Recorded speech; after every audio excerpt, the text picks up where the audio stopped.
Hey there, and welcome back to another Dreamworks video. And today, I need to talk a little bit about the film franchise Madagascar, and more importantly, how the Madagascar franchise doesn't make a lick of sense to me. Like, don't get me wrong, I'm not trying to say I don't understand why it's commercially successful, which it is, by the way. I mean, the first one grossed $532 million off a budget of $75 million, and the second film, Escape to Africa, grossed $603 million off a budget of $150 million, and the third film, Europe's Most Wanted, grossed $746 million off a budget of $145 million. So clearly the films were financially lucrative, and I very much understand why. They're marketed towards families, and they use lots of colour and have cool animals and all of that. And they were released by a major studio. So no shit, they were always going to do well, and that was never in any doubt. And I'm also not confused as to why the gross kept increasing with each release. This is very common. As a franchise carves out its own place in the collective consciousness of the world and develops a reputation, it's more likely to attract viewership regardless of quality. At least until the franchise dips in quality for far too long and people get turned off completely. See Harry Potter, Fantastic Beasts. No, so it's not really any of that has me confused. It's more the critical response that has me baffled. Usually with these sort of movies, the quality dips the further away from the start of the franchise you get. I mean, let's look at some examples just within Dreamworks. Shrek starts off big with an excellent critical response and gives people a taste of the new era of animated films. It doesn't have a massive gross, but that's okay, because it's set up any sequels it has to have future success. So we hit Shrek 2, and the critical response is maybe a little bit lesser, but maybe around the same, but its commercial success is a lot higher. And then Shrek the Third is where we dip in quality, but it still earns a lot of money. Same with Shrek Forever After. Another example is How to Train Your Dragon. As each film goes along, the critical response is a little bit more subdued. Don't get me wrong, there's never that dip in quality the same way that Shrek has that provokes a huge downturn in critical acclaim, but there is a minor decline all the same when you look at things like Metacritic or IMDb or Rotten Tomatoes. And for the first half, the commercial success, the box office gross, it's quite clearly following this trend. Each installment increases the value of the franchise.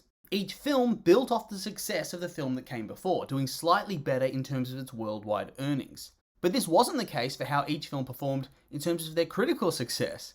They did not dip in quality, or receive worse reviews than each of the films that had come before. They didn't even go the peaks and troughs route that some franchises do, with a good first film, a bad sequel, and a third film that redeems it. Instead, the critical scores just kept going up with each film. The first film, Madagascar, for some reason sits on 54% on Rotten Tomatoes. The second film improves upon that relatively low score to get a 64% on Rotten Tomatoes. And then the third film somehow went and got a 78%. And I'm just sitting here in shock because look, I had seen all three films. And whilst I didn't think the franchise was all that great in the grand scheme of things, I was quite shocked that the first film seemed so hit or miss. Like seriously, 54%?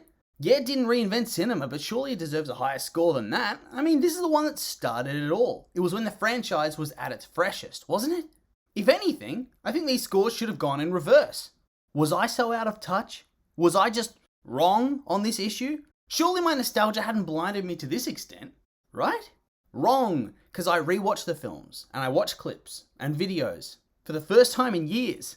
I mean, honestly, it has to have been, half a decade since I watched some of these? And I definitely watched them begrudgingly at that point in time. So like I said, I sat down and watched the three films and I really thought about what I was seeing, trying to put my childhood nostalgia and my teenage angst to the side for a little bit. To try and approach these films with no expectations and give them a fresh set of eyes with which to be judged, or at least as fresh a set of eyes as I could possibly give them. And my God, they actually did it! They actually pulled off the increase rather than the decrease. They actually made a franchise where the sequels are better than the originals in every way, in which they continue to strive to increase the quality with every single installment. Every film that this franchise pumps out is better than the last. I'll admit that now. Madagascar is improved upon by Madagascar 2 because it adds a little bit of heart, Alex's family backstory. And Madagascar 2 is improved upon by Madagascar 3, which is just better in every single way. Each film was able to retain what made the previous installment good and transplant that into a new context with a new story. And so, I have to concede defeat. I know when I've lost. I don't want to be one of those old men yelling at clouds talking about how films were better back in my day. The definitive order of quality for this franchise is 3, 2, and then, oh, my heart breaks to admit it, the first film is the worst. But that being said, I'm still mad at the Madagascar franchise, but for a different reason now, because when all is said and done, I still feel like Madagascar 1 has been done dirty. Only 54%? Come on, is this some sort of sick joke? How the hell is it rated so low? It's honestly not a bad film by any means, and yet half of all reviewers thought it was bad? How can this be? This honestly can't be my nostalgia blinding me at this point, surely. How is it rated so low? Hell, even if it had an equivalent score to the second film, I'd find that acceptable. I'd nod my head and I'd move on. I'm not saying it deserves to win Best Animated Picture at the Oscars for that year, but it certainly deserves a little less scorn and a little bit more recognition. I mean, yeah, it is what it is. It's a family film. A film made for mum and dad to bring the kid to so they can enjoy themselves. It isn't meant to be some deep and meaningful emotional experience that sends you away with a profound message. Not every film is Pixar. They don't all have some immense social commentary. The film's basically slapstick mixed with toilet humor and parody, using shipwrecked animals as the canvas with which to tell their story. And frankly, it is a little bit ridiculous. But no more than the other two films. There's hardly any difference in tone and substance between the first film and the second film. And the third film simply leans into the wackiness even more as they go on a circus world tour through Europe and then America and ramps up the slapstick and silliness to a whole new level. And so, whilst it's clear there should be that hierarchy between 3, 2 and 1, I still think that there should be some leniency given to the first one. Because I think people have fallen into that trap because of the context surrounding its release. In the immediate years following films like Finding Nemo, Shrek 1 and 2, and The Incredibles, all that kind of good stuff. So this film, it looked like trash compared to those in terms of quality. Films that were reinventing the world of animated content with rich and deep stories.